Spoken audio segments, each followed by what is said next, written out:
Ang dating Harrison Plaza, SM Harrison na ngayon. Full blast na ang construction. So good news pala nun sa mga sports enthusiasts. Merong plan dito na i-double itong seating capacity sa Rizal Sports Stadium. At dito naman sa SM may plan din na gagawa ng sports complex. Ito yung bagong ospital ng Manila. Tignan mo kabayan, ang ganda, no? Ito yung ni-redevelop.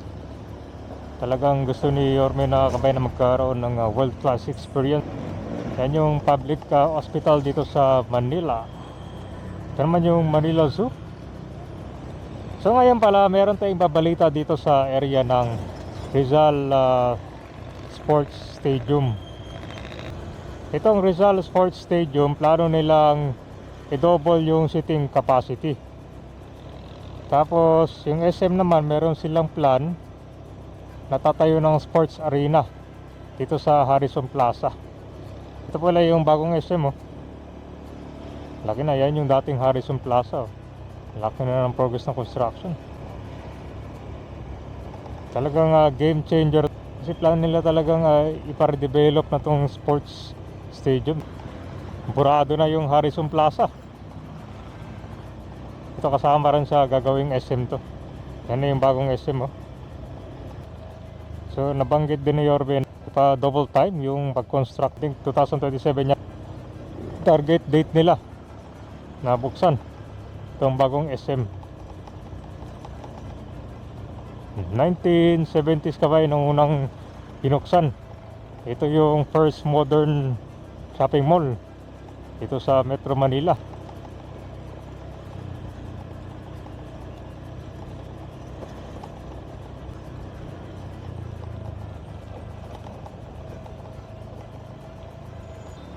Tapos yung Philippine Sports Stadium.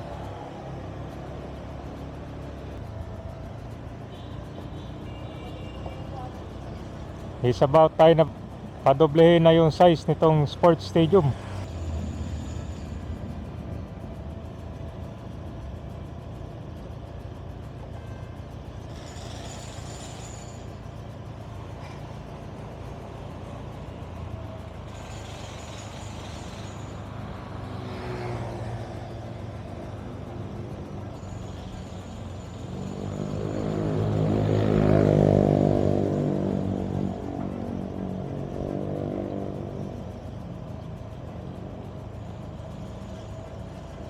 Alright guys, so nandito na tayo sa harap ng Rizal Memorial Stadium.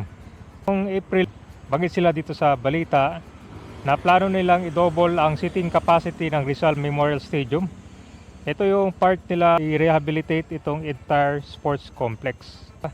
SM naman, meron din silang plan na magbibuild dito ng sports arena dyan mismo sa Harrison Plaza.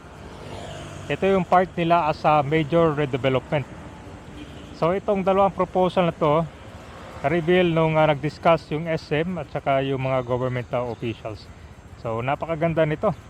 Ang landmark partnership ay blend nito para itong heritage preservation na itong modern sports development. I-transform itong city's historic district into a world-class sports and lifestyle hub.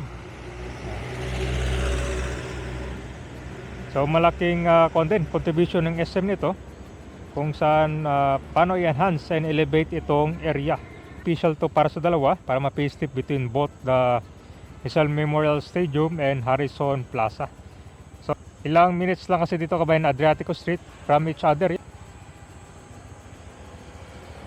Ano sa tingin nyo kabayan itong perfect partnership para sa world-class development?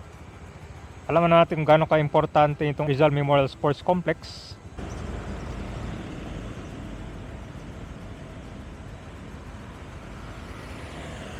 So walking distance lang simula dito papunta ang ganyan SM. Kaya ang gaganda na dito. Tapos meron din palang kon dito. Ito, Children's Road Safety Park. Nabukas na rin sa publiko.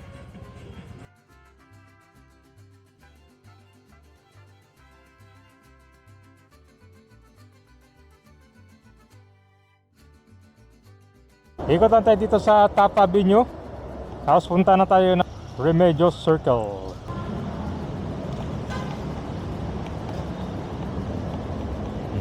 Ito yung mapunta mga kabayan sa Pasay.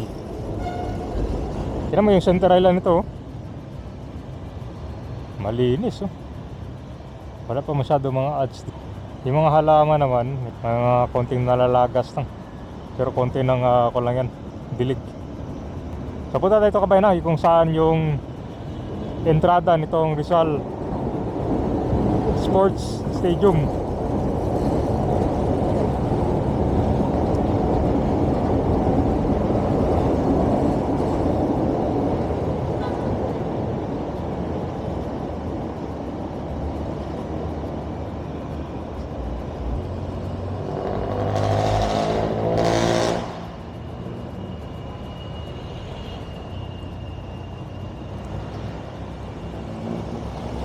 Ito yung CSB School. Ito sira-sira pa yung kalsada ito, lubak-lubak mo. Hindi rin natin napapasal ito. Boundary na kasi ng konti. Papuntang Bendia. Ito naman yung Vito Cruz LRT Station. Ang linis na ng bangketa, oh. Dati ang daming vendor dyan. Isa rin sa maraming computers dito, eh. Madali kasi yung access ito kabayan papuntang sports stadium, di ba? Kasi dito baba ka lang sa LRT, oh. Tapos marami pang mga UB Express dito papuntang Buendia. Kaya mata talaga na i-redevelop to times 2 seating capacity.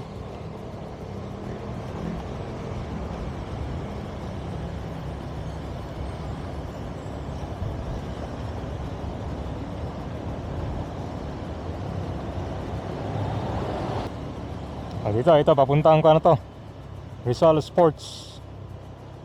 Ito yung pinakaharap nyo, National Training Center.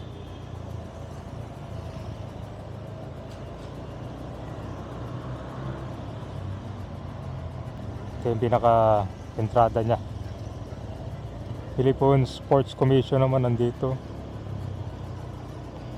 So mukhang malawak ang redevelop itong gagawin, ah.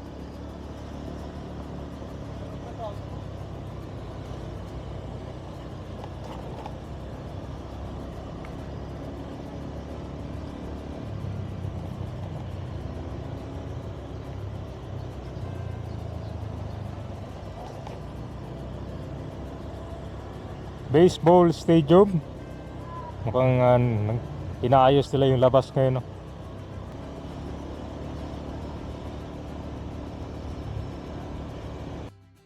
So itong Rizal Memorial Stadium, ito yung pangunahing open air stadium na madalas ginagamit to para sa football matches. So ang seating capacity doon ito humigit kumulang mga 12,000 plus. So kung i-double mo to, possible na abutin ng mga 25 to 30,000.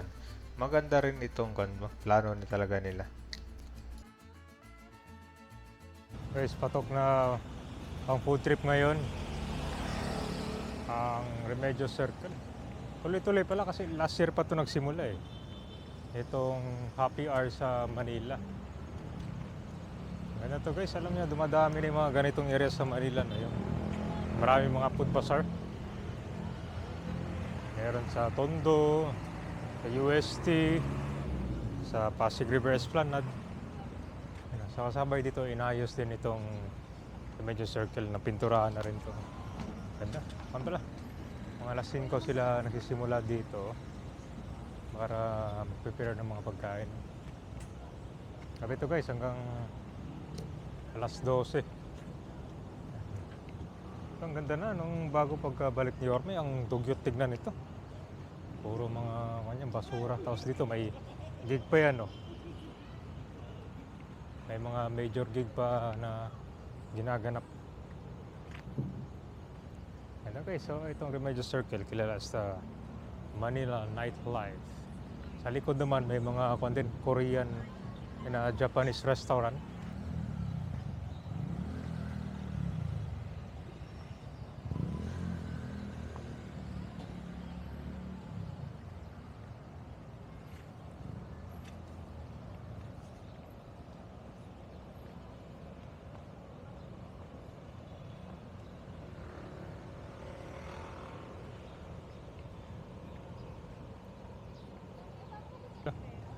Dito yung patok na ano, chicharong bulaklak. Tapos only beer. Sold na sold pa dito guys. Oh. Sizzling. Yan.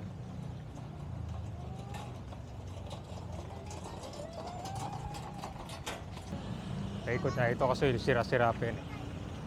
Alright. So ito lang guys, sinama natin kasi marami nagtatanong dito kung bukas pa daw yung Remedios Circle, which is ngayon marami pa naman kabayan. Tapos yung